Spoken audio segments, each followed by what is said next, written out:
d'eau et de postes de santé, mais aussi d'écoles se font sentir donc une situation qui aujourd'hui préoccupe les populations de la localité. Nous partons donc à la découverte de cette localité avec Saloum Condé de Joma Yekedougou.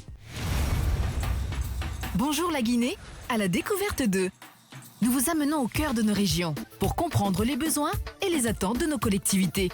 Une immersion au plus proche des Guinéens. Nous sommes à Gilandoudaï, un village de Temmassadou-Yibo situé à plus de 50 km de Gekedou. Il s'agit là d'une localité à vocation agro-pastorale, mais le manque d'eau potable se fait sentir.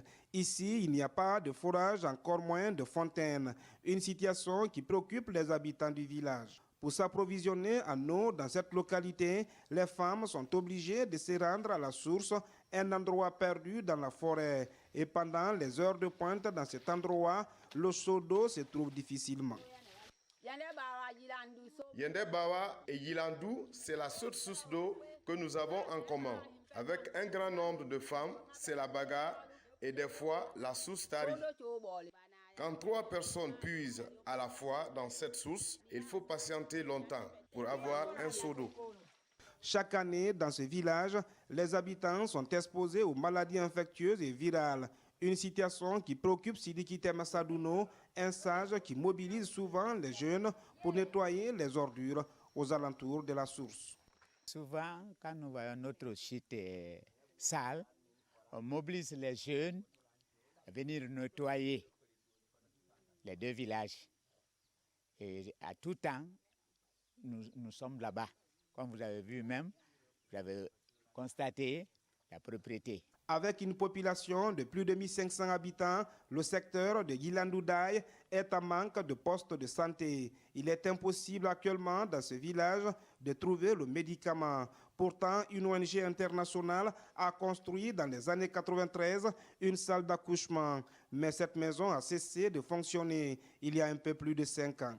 D'ailleurs, la nature est en train de reprendre son droit aux alentours. Kumba Milimono, sage-femme du village, est inquiète.